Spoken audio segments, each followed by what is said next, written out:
Hello everyone, how are you? I hope all are good. और exam की तैयारी जोरों शोरों से? ओके, नाउ इसी एनर्जी के साथ हम हमारे और कॉन्सेप्ट क्लियर करते हैं। In the previous lecture we discuss about some MCQ. Okay, now in this lecture we discuss about very important very short questions. Now let's start.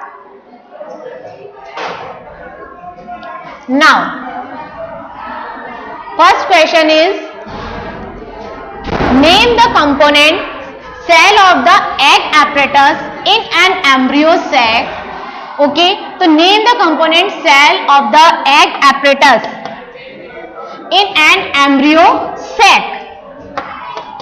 So what is the component? The egg apparatus consists of two synergids and one egg cell. Okay, तो जो egg apparatus है in the embryo सेग में, तो उसके components कौन कौन से हैं? The one is two synergids and one egg cell. Okay, now next, name the part of gynoecium that determines the compatibility nature of pollen grain. Okay, तो now तो name of the part of gynoecium, we know the part of gynoecium is pistil. Okay, so pistil has the ability to recognize the compatible pollen grains. Okay, कि कौन सा compatible pollen grains है for pollination के लिए? Okay, तो इसके अंदर pistil, and pistil is made up of, pistil किस किस से बनी हुई है? ओवरी, सबसे पहले हम लिखेंगे style, stigma and ovary. Style, stigma and ovary.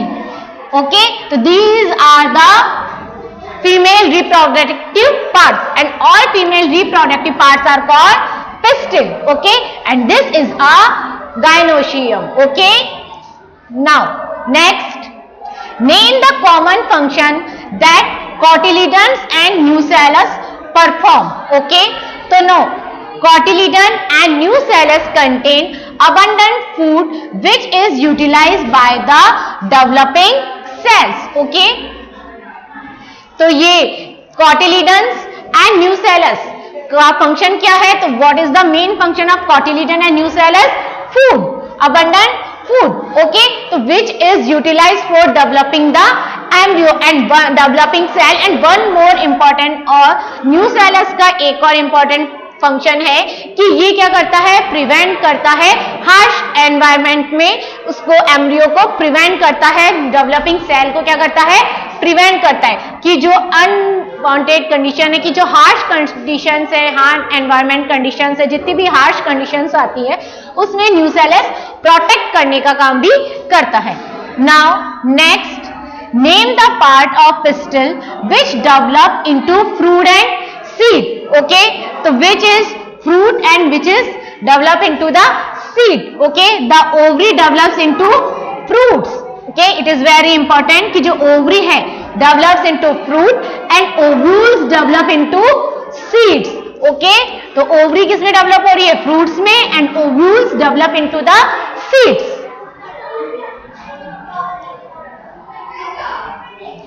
Now next, in case of polyembryony, if an embryo develops from the synergids and another from the nucellus, which is haploid and which is diploid. So in case of polyembryony, what is polyembryony? Okay, what is polyembryony? So when an embryo, okay, not only an embryo, कि two or more than embryo, when they develop from a one fertilized egg, this is known as the polyembryony. Okay, when two or more than two embryo develop from one fertilized egg, so this is known as the polyembryony. Okay, so in the polyembryonic, so one is developed from the synergid and another is developed from the nucellus. Okay, so which one is haploid and which one is diploid? So the embryo developing from synergid, okay, the embryo developing from synergid will be haploid. Okay, why it is haploid? Because synergid is haploid. Okay, so which is developed from the synergid, this is the haploid, and embryo developing from the nucellus will be diploid. कि जो nucellus से develop हो रहा है वो कैसा होगा, diploid, because nucellus is diploid. Okay, so which embryo is developed from the nucellus, it is also a diploid, and which embryo developed from the synergid, it is haploid in nature. Okay, now next, what is self incompatibility? When pollen from the same plant is incompatible for fertilization, this condition is called self incompatibility. कि जो pollen है from the same plant is incompatible for fertilization. Okay, so this condition is called self incompatibility. कि मतलब वो अपने self उसके अंदर cross के अंदर पॉसिबल नहीं है. ओके, सेल्फ क्रॉस वो नहीं कर सकते. Now name the type of pollination in self incompatibility plants. Okay, तो when they are incapable for they are incompatible for the same plants के अंदर वो फर्टिलाइजेशन में इनकम्पैटिबल है, तो हम कौन से टाइप ऑफ पॉलिनेशन को यूज करेंगे? सिंपल है, क्रॉस पॉलिनेशन. तो in case of self incompatibility plants cross pollination take place. कि जब वो सेल्फ इनकम्पैटिबल नहीं है, कि वो सेल्फ में क्रॉस नहीं कर सकते, there are no self cross, तो उसकी जगह हम क्या यूज में लेंगे? Cross pollination. Now next, which is the triploid tissue in a fertilized ovule? How is the triploid condition achieved? Okay, तो which is the triploid tissue?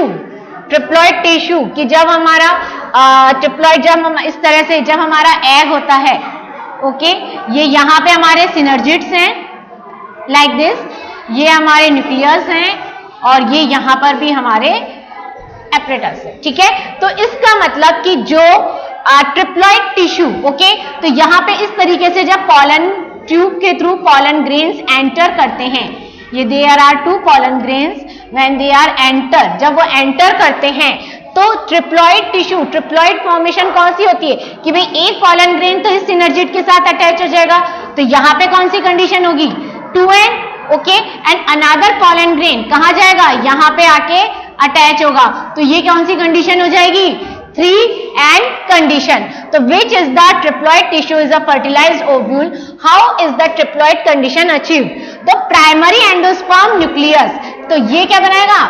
Primary endosperm nucleus show triploid condition when one of the male gamete fuse with 2 polar nuclei. ये हमारे क्या थे? Polar nuclei. और किसके साथ fuse हुआ? 1 male gamete से. तो it result in the formation of triploid PEN, मतलब प्राइमरी एंडोस्पर्म न्यूक्लियस. ओके, तो व्हाट इज द कंडीशन कि जब हमारे प्राइमरी एंडोस्पर्म न्यूक्लियस क्या कंडीशन शो करेगा? 3n ट्रिप्लॉइड कंडीशन शो करेगा. बिकॉज क्योंकि when a male gamete fuse with the 2 polar nuclei, किससे फ्यूज हो रहा है? पोलर न्यूक्लियाई से. The result in formation of triploid PEN. Now next,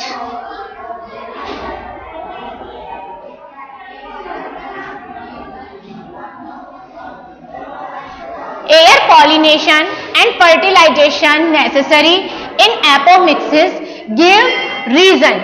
Okay, so apomixis is a condition in which embryo develops without fertilization. This is another important question. What is apomixis? Okay, so now what is apomixis? A condition with embryo develops without fertilization. जो embryo develop हो रहा है किसके? Without fertilization. तो this condition is known as the apomixis. Hence pollination and fertilization are not necessary for apomixis. Okay, so what is apomixis? When embryo develops without fertilization, this condition is known as the apomixis. There is no necessary of pollination and fertilization. Okay, who gave the chromosomal theory of inheritance? Chromosomal theory of inheritance. The scientist is Walton, Southern and Bovary. This is the right answer कि जो chromosomal theory of inheritance किसने दी? Southern and Bovary ने. Now next question. How many contrasting breeding varieties of pea did Mendel choose? Okay, तो how many contrasting breeding varieties? देखो, it is very important कि how many contrasting breeding varieties of pea did Mendel choose? Okay, so there in this question there is no mention कि कुछ भी mention नहीं है कि how many characteristics did Mendel choose. So when we talk about the characteristics, so it means कि there are 7 characteristics. Okay, so which were Mendel choose? But in this question we ask about the contrasting breeding varieties.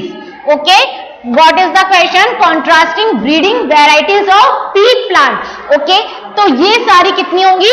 14 contrasting breeding varieties. How many contrasting breeding? There are 14 contrasting breeding because we have 7 contrasting characteristics. हमने हमारे पास क्या थे? 7 characteristics थे, contrasting characteristics, and each characteristic have 2. One is dominant and one is recessive. For example, when we talk about tallness of plant, okay, so tallness या फिर height of plant, this is the first characteristic.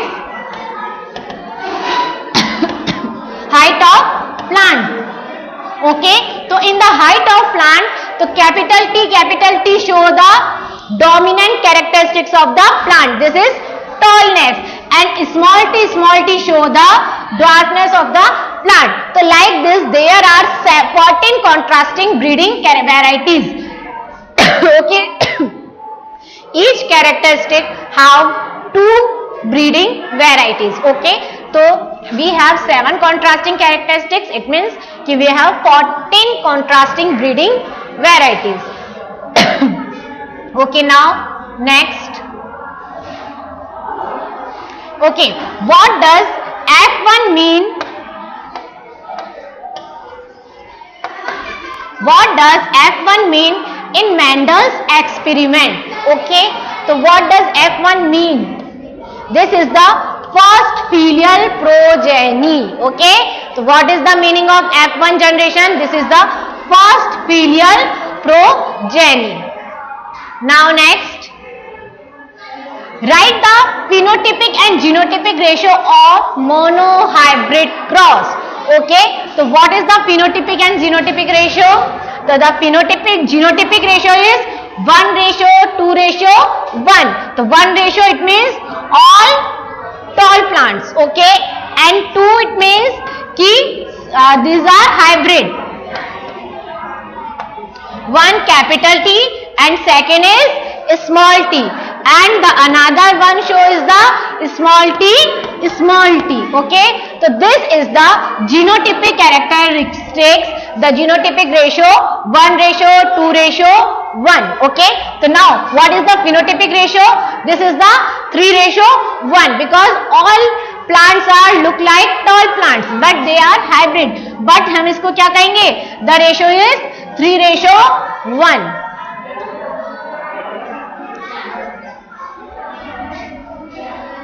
Now next question. Okay, what is point mutation? Okay, so what is point mutation? The changes in single base pair of DNA is called point mutation. Okay, it means basically there are 2 types of mutation. One is point mutation and second is frame shift mutation. So what happened in the point mutation? The changes is single base pair of DNA. कि जो single base pair of DNA के अंदर change हो रहा है, तो this is called point mutation. For example, जैसे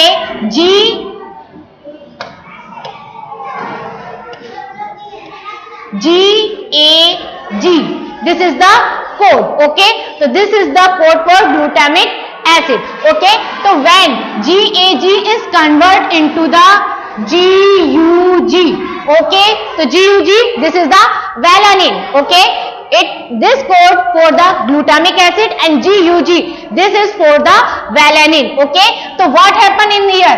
A is convert into the U. जो A है वो किस में चेंज हो गया? U के अंदर. तो this is a point mutation. Okay, this is a point mutation की किसमें क्या हो रहा है? सिंगल बेस पेयर चेंज हो रहा है. This is a single base pair. Okay, when single base pair is change, तो this is called point mutation. Okay, now what happen in the frame shift mutation? इस frame shift में 3 codons ही mutation हो जाता है, उनमें वो change हो जाते हैं. Now next, write the phenotypic and genotypic ratio of dihybrid cross. So what is the phenotypic and genotypic ratio of dihybrid cross?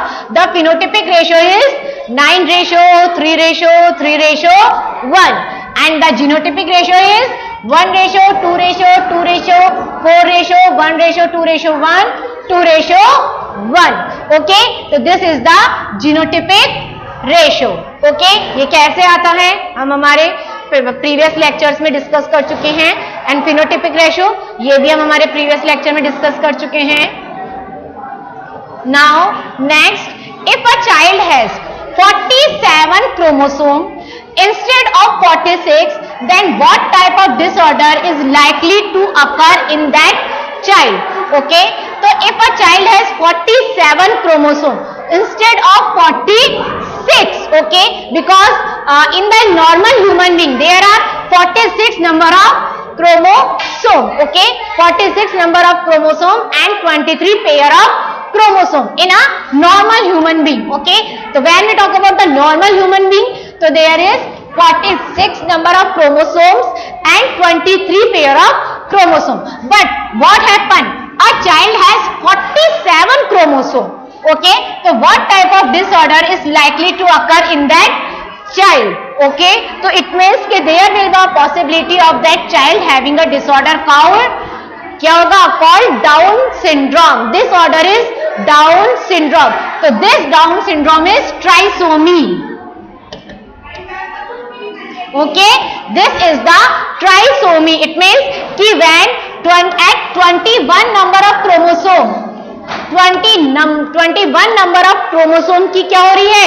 Trisomy हो रही है कि जो 21 नंबर ऑफ क्रोमोसोम है वो भी वही क्या हो रहा है? रिपीट हो रहा है.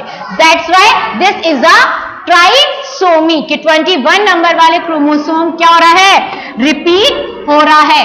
दैट्स व्हाई कि यहाँ पे क्रोमोसोम नंबर 46 की जगह क्या हो गए? 47. तो this is a trisomy. This is the example of trisomy. तो डाउन सिंड्रोम में क्या हो रहा है? Down syndrome, this is a trisomy. The one more chromosome is increases, addition हो रहा है वन मोर क्रोमोसोम का. This is a trisomy. और किस क्रोमोसोम का हो रहा है? The 21 number of chromosome. कहां पर होता है डाउन सिंड्रोम? कौन सी क्रोमोसोम पे होता है? The chromosome number is 21. Okay, now next, name the scientist who rediscovered Mendel's result regarding inheritance of traits. तो रीडिस्कवर्ड किसने किए? Hugo de Vries, Carl Correns and Erich von श्वाम. कि ये जो है इन्होंने क्या करे थे? इनहेरिटेंस ऑफ ट्रेट को रीडिस्कवर्ड किया था. Okay, in colour blindness a person is not able to differentiate between which color. Okay, so color blindness, what is color blindness? So in the color blindness we can't distinguish between two colors. Okay, so which of these colors are red and green? So what happened in the color blindness? We can't differentiate red and green color. Okay, which one is red and which one is green? We can't identify. Okay, so when a person is suffering from color blindness.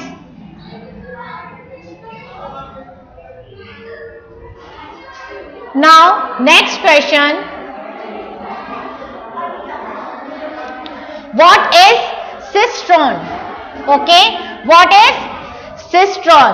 The segment of DNA coding for polypeptide is known as the cistron. Okay, introns and cistrons होते हैं ना, तो the segment of DNA coding for polypeptide is known as the cistone. Okay, polypeptide जो है is known as the cistron. किसको coding करेंगे? DNA coding for a polypeptide. तो these are known as the cistron. Okay, now next, name any 3 viruses with RNA as the genetic material. Okay, the virus in which the genetic material is RNA called the RNA viruses. Okay, जिसमें genetic material क्या है? RNA. तो they are called as the RNA virus. और वो 3 कौन कौन से हैं? These are the examples. First is influenza virus. Second is hepatitis C virus, and third is human immunodeficiency virus. Okay, so this is the 3 virus. In these virus, RNA is a genetic material. Okay, now next question. The sequence of coding strand of DNA is a transcription unit is mentioned below. Okay, so the sequence of coding strand of DNA. Okay, this is the sequence of coding strand of DNA in a transcription unit is mentioned below. Okay, तो ये transcription unit के लिए DNA sequence है AATG CAGC TATTAGG जी. तो ये कहां से 3' to 5' है. ओके, तो write the sequence for 1 its complementary strand and second is its messenger RNA.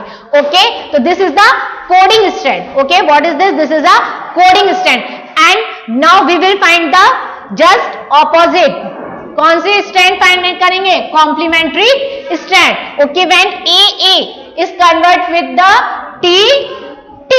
Okay, now T convert with A, G, C, C, G, A, T, G, C, C, G. Okay, T का आ जाएगा A. मतलब in means कि when we make a complementary stand, हम complementary stand बना रहे हैं तो just opposite करना है कि A किसके साथ बाइंड करेगा? T के साथ.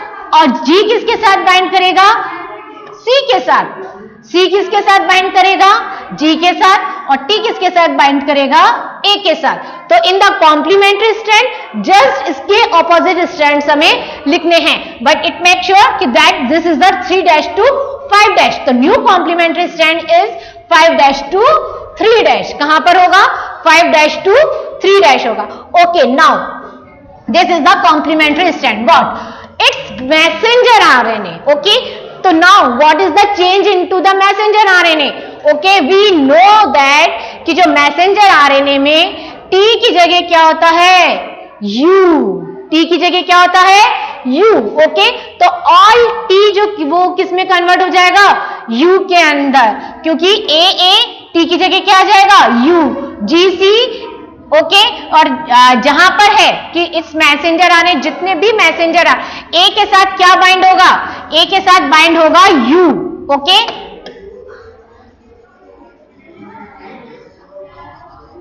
देखो इसका अगर हम ए के साथ बाइंड कौन होगा? You.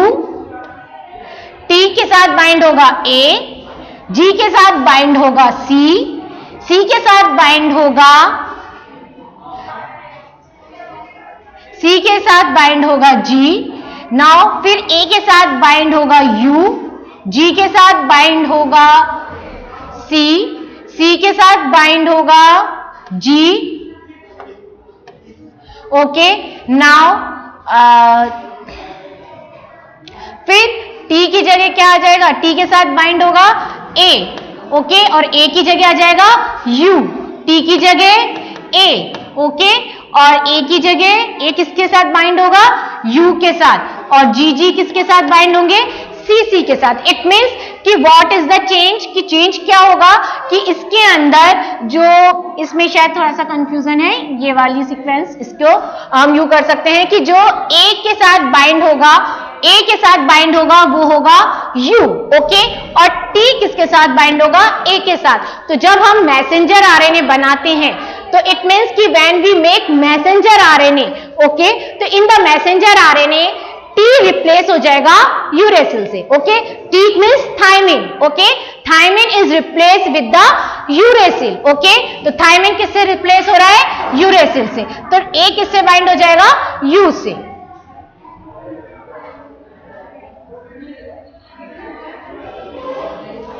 Now next, what is DNA polymorphism?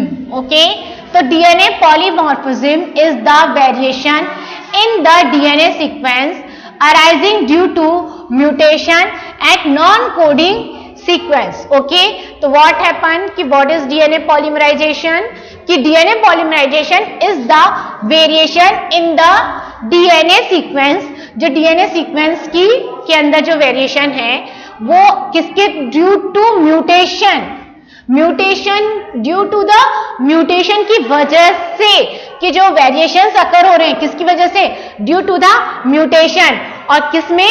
Eight non coding sequence के अंदर. ओके, तो डीएनए पॉलीमॉर्फिज्म क्या है?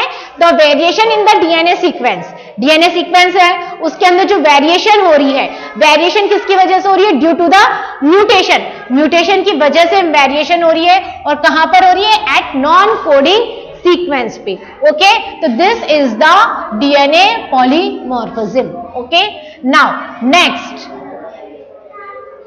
retrovirus do not allow central dogma. Comment on this statement. Okay, retrovirus do not allow central dogma because they process RNA as a genetic material. Okay, तो retrovirus क्या होता है? जिसके अंदर RNA कैसा है? Genetic material है. That's why they are called retrovirus.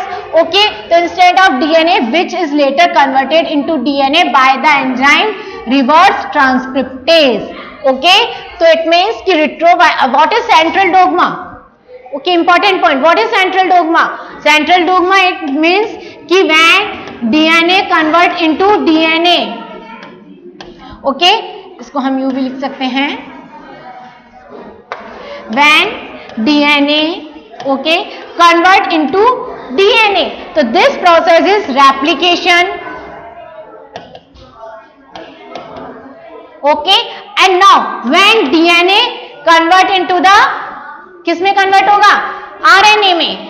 Okay, या फिर हम इसको लिख सकते हैं मैसेंजर RNA में कन्वर्ट होगा. तो this is the replication transcription.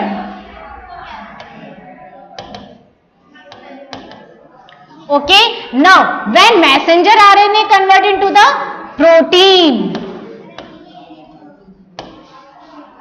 Messenger RNA किसमें कन्वर्ट हो रहा है? प्रोटीन में. तो this is replication, transcription and translation.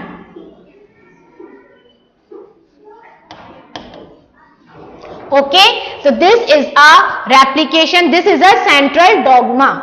Okay, so what is central dogma? It means कि DNA convert into DNA, this is replication. DNA convert into messenger RNA, this is the transcription. Messenger RNA convert into the protein, this is a translation. So this a whole cycle is known as the central dogma. ये पूरी cycle, इसको हम क्या कहेंगे? Central dogma. इसको हम क्या कह रहे हैं? Central dogma. और retrovirus do not follow. Retrovirus में क्या हो रहा है? This is the RNA genetic material. Okay, तो what happen in the central dogma? DNA convert into the messenger RNA. Okay, DNA किसमें कन्वर्ट हो रहा है? Messenger RNA. But central dogma when RNA is the genetic material, तो फिर क्या होगा? RNA is the genetic material of the DNA, तो क्या होगा? वो आरएनए कन्वर्ट होगा डीएनए के अंदर. ओके, तो दैट्स वाई कि वो सेंट्रल डॉगमा को फॉलो नहीं करेगा. ओके, तो this is the reason. Now next, what is the function of amino acetyl transfer RNA synthetase? Amino acetyl transfer RNA synthetase plays a major role in the biosynthesis of protein by attaching an appropriate amino acid on the transfer RNA molecules. Now next, write the dual purpose served by deoxyribonucleoside triphosphate in polymerization. Deoxyribonucleoside triphosphate polymerization, it means DNTPs. Okay, तो deoxyribonucleoside triphosphate DNTP serve the dual purpose of first is acting as a substrate. कैसे function करती है, क्या करती है, purpose क्या है इसका, acting as a template sorry substrate, and second providing energy from two terminal phosphate. क्या करेगी ये, एनर्जी प्रोवाइड करेगी. तो providing energy from two terminal phosphate. Now next, why does hnRNA undergoes splicing? Where do splicing occur in the cell? Okay, तो splicing, what is splicing? Removal of non coding sequence. Okay, तो removal हम क्या करें, non coding sequence को. तो hnRNA undergoes splicing to remove non-coding sequence, introns and joins exons. Splicing occurs in the nucleus of the cells. Okay, तो which is non-coding sequence, introns they are non-coding sequence. Okay, और exons they are coding sequence. तो जो hnRNA क्या करेगा, वो remove करेगा non coding sequence को और ज्वाइंट करेगा कोडिंग सीक्वेंस को, विच आर एक्सोन्स. ओके, और कहां पे होता है, nucleus of the cell, cell के न्यूक्लियस में.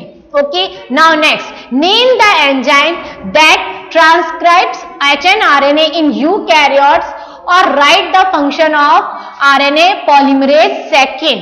ओके, तो द RNA polymerase second, या फिर हम इसको देखो दो तरह, इसमें दो क्वेश्चंस है. First, name the enzyme that transcribes RNA in eukaryotes. Okay, ये क्वेश्चन या तो इस तरह से पुटअप हो सकता है, name the enzyme that transcribe hnRNA in eukaryotic, heterogeneous RNA in eukaryotics, या फिर ये इस तरीके से भी पुटअप हो सकता है, right the function of RNA polymerase second. Okay, so there are two types of questions. Okay, the answer is the RNA polymerase second transcribe the precursor of messenger RNA in the heterogeneous nuclear RNA hnRNA. तो क्या है, the RNA polymerase second transcribe the precursor hnRNA. This is the precursor RNA. hnRNA is also known as the precursor RNA. This is the MCQ question. Which RNA is known as the precursor RNA? hnRNA, messenger RNA, transfer RNA. Which one is? So this is the right answer, hnRNA. This is known as the precursor of messenger RNA. Which is the precursor of messenger RNA? This is the heterogeneous RNA. तो जो RNA polymerase second है वो क्या करेगा, transcribes करेगा heterogeneous RNA को. Okay, why is RNA more reactive in comparison to DNA? Okay, तो RNA more reactive क्यों है when we compare with DNA? The OH group is the ribose of RNA at 3' end makes the molecule more reactive compared with DNA. RNA is also non-stable under alkyl condition. तो what happened कि जो OH group है, what is the main region? The OH group which is present in the ribose of RNA. कहाँ, कौन से end पे present होता है? This is the 3' end. Okay, जो OH group है कहाँ पे present है? 3' end of the ribosome of RNA. Okay, that's why it is more reactive compared to DNA. Okay, now next, name the transcriptional active region of chromatin in a nucleus. Okay, so what is the transcriptionally active region? Euchromatin. Okay, is the transcriptional active region of the chromatin in a nucleus. Okay, now next question.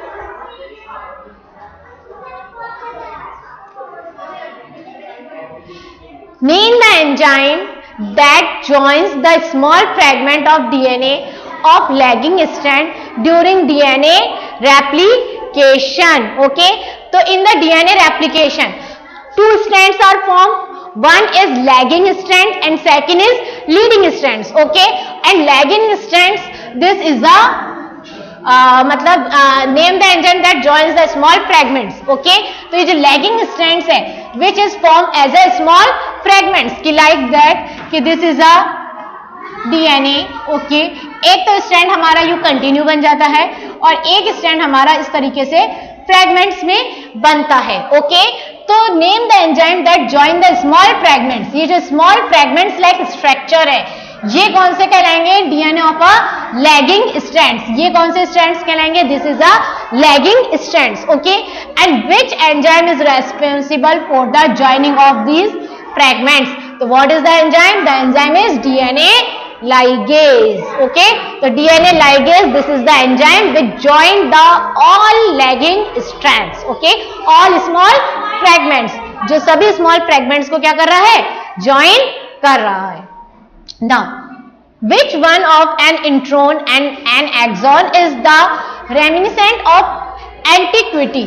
Okay, introns is considered to be the reminiscent of antiquity because these are non-coding sequence. Okay, this is the introns and axons. दोनों में से कौन है reminiscent of antiquity? तो this is the introns because they are non-coding sequence and axons are coding sequence. Now next, name the specific component and the linkage between them that forms deoxyadenosine. Okay, name the specific component and linkage between them that form deoxyadenosine. Okay, तो now in the deoxyadenosines इसमें क्या क्या present है? The specific components of deoxyadenosines में क्या present है? Adenine present है. Okay, and deoxyribose sugar present है. ओके, तो एडेनिन एंड डीऑक्सीराइबोस दोनों किस बॉन्ड से ज्वाइंट है?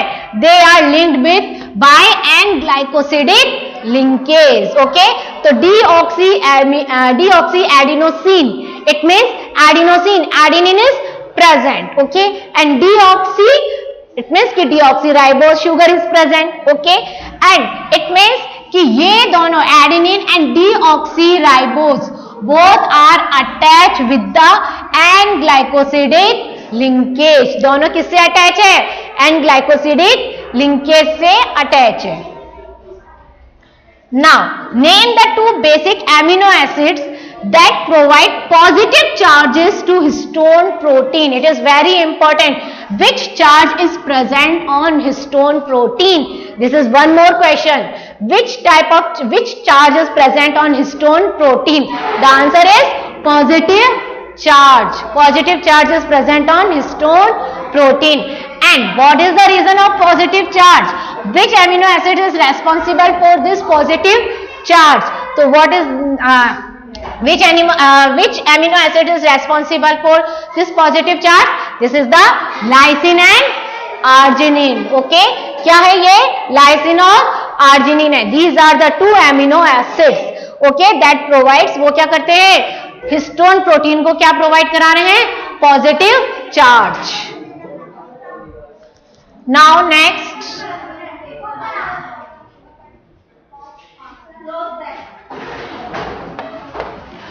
if a base adenine constituent 31% on isolate DNA fragment, then what is the expected percentage of base cytosine? Okay, very important question.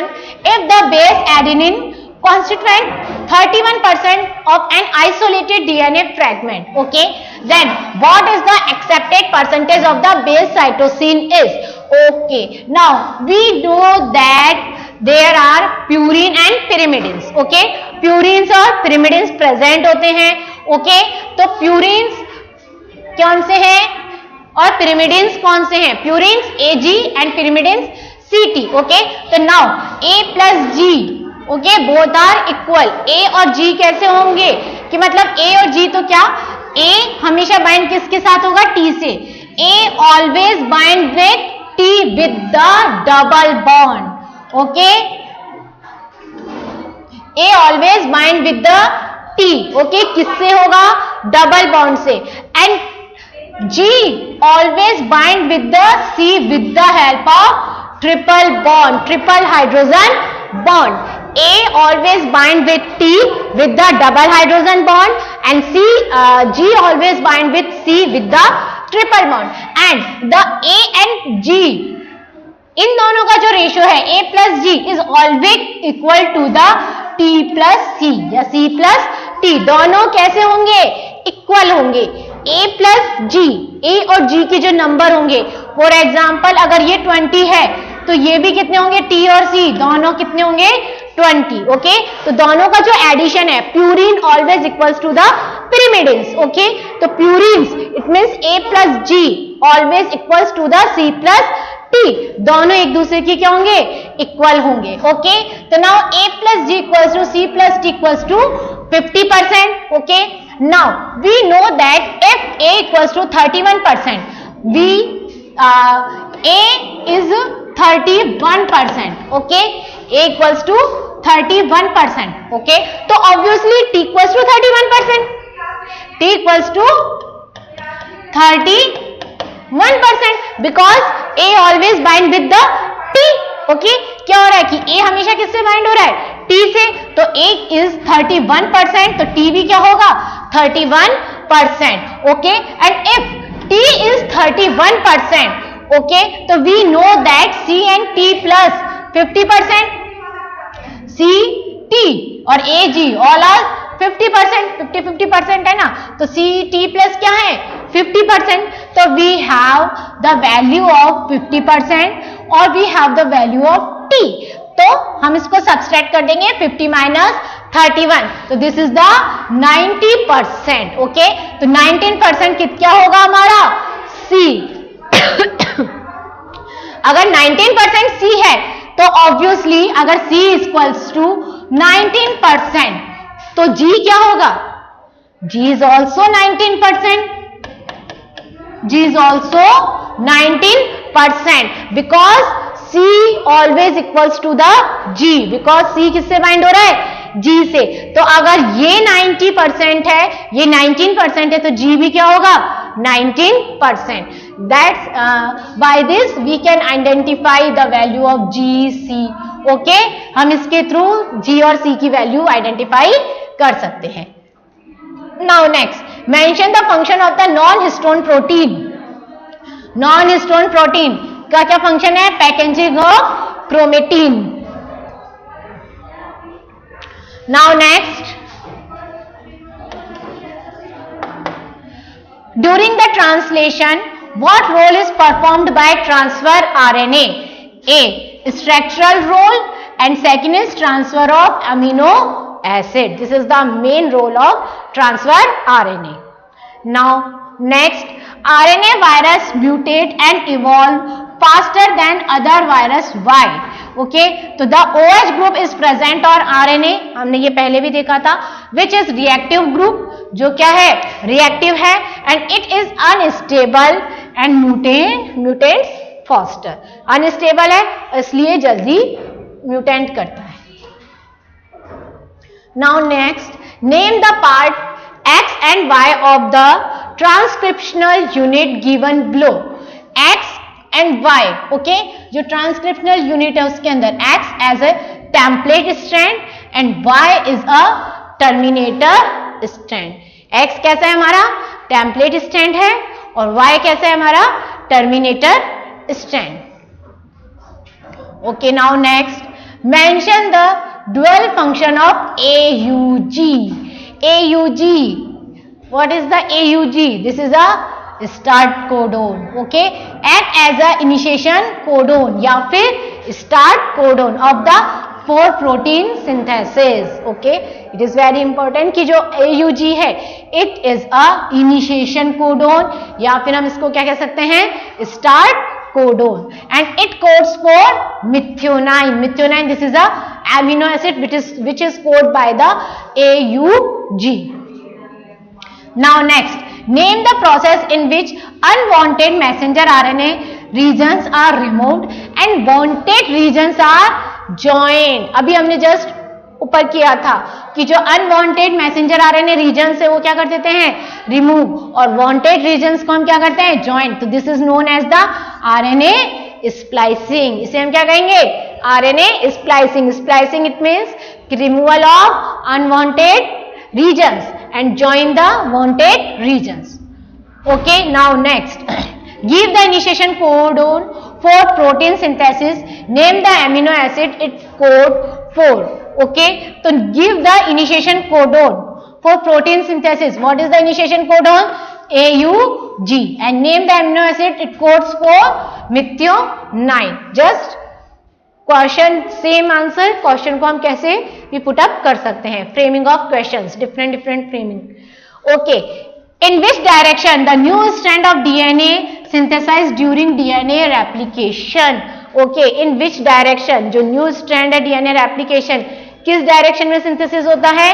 This is the 5' to 3' 5' to 3'. Okay, जो new strand always synthesis कहां पे होगा? 5' to 3' पे. Okay, और ये भी है one more important point कि विच is the silence features of DNA. This is the 5' to 3' 3' to 5'. तो 5' to 3' this is a salient feature of DNA. ये साइलेंस फीचर है डीएनए की. Now next, name the enzyme which help in the formation of peptide bonds. Okay, तो कौन सा enzyme है? Peptidyl transferase. This is the enzyme. Now who experimental prove that DNA replication is semi conservative? Meselson and Stahl. कि this is उन्होंने prove किया था DNA replication is semi conservative experiment है. What is codon? Triplet sequence of base that codes for a single amino acid is called codon. जैसे A U G, these are the codon. Okay, तो triplet sequence है base की A U G, triplet sequence है base की G U A G A A, all are triplet sequence. Okay, these all are known as the codon. Okay, name the 3 nonsense codon. Nonsense codon कौन कौन से हैं? UAA, UAG, UGA. It means they are also known as the stop codon. Nonsense codons या फिर stop codons. Now next, what is the base pairing pattern of DNA? In DNA, adenine always bind with thymine and cytosine always binds with guanine. अभी हमने just ऊपर किया था. Adenine किससे bind होगा? Thymine से. Adenine always bind with thymine and cytosine always bind with guanosine. Now next, mention the dual function of AUG. अभी हमने कहा था just codon amino acids also act as the initiation codon. Okay, now RNA virus mutate and evolve more quickly than other types of viruses. Why? Because the OH group of RNA is reactive, it is unstable and mutate more quickly. Same question, कैसे put up हो रहा है अलग अलग time से? कि answer same है but question की फ्रेमिंग अलग अलग है. Question framing, RNA virus mutate and evolve more quickly than other type of viruses. और ये हमने RNA पढ़ा था कि भाई RNA क्यों ज्यादा रिएक्टिव है कंपेयर टू डीएनए से. तो आंसर सेम है क्योंकि OH ग्रुप प्रेजेंट है आरएनए पे, बट क्वेश्चन फ्रेमिंग दोनों क्या है? डिफरेंट डिफरेंट है. तो सेम आंसर क्वेश्चन कैसे हो सकते हैं? डिफरेंट डिफरेंट क्वेश्चन हो सकते हैं. What is exactly does amino acyl transfer synthetase do? Amino acyl transfer synthesis catalyzes the activation of amino acids and their attachment to the 3 and F specific transfer molecules. Now next, name the genetic material of virus giving one example. Genetic material of viruses क्या होगा? RNA. और अभी हमने just ऊपर question ये पढ़ा था कि जो जेनेटिक मटेरियल है वायरसेस के अंदर वो क्या है? RNA. तो क्या वो सेंट्रल डॉग्मा का फॉर्मेशन करेंगे कि नहीं करेंगे? तो क्वेश्चन में ही आंसर है. This is the retrovirus. How is the length of DNA defined? DNA की लेंथ कैसे डिफाइन कर सकते हैं हम? The length of DNA is defined as the number of nucleotide और base pair present in it. कि for example कि ये डीएनए है, ओके, तो अब इसमें कितने बेस पेयर प्रेजेंट हैं, मान लो ये इसमें बेस पेयर्स है। ओके, तो the length of DNA is defined as the number of nucleotides, कि इसमें कितने न्यूक्लियोटाइड्स प्रेजेंट है, और बेस पेयर प्रेजेंट इज, इसमें कितने हो गए 1 2 3, तो क्या हो जाएगी इसकी लेंथ 3 फीट 3 की, मतलब हम इसकी लेंथ कितनी हो जाएगी 3 फीट। ऐसे हम इसको आइडेंटिफाई कर सकते हैं। तो कैसे आइडेंटिफाई कर सकते हैं, द नंबर ऑफ न्यूक्लियोटाइड और base pair present in it. Okay, आज हम इतना ही करेंगे, थैंक यू। और इसका जो पीडीएफ है वो आपको डिस्क्रिप्शन बॉक्स में मिल जाएगा। Thank you. नेक्स्ट क्वेश्चंस हम हमारे नेक्स्ट लेक्चर के अंदर कंटिन्यू करेंगे।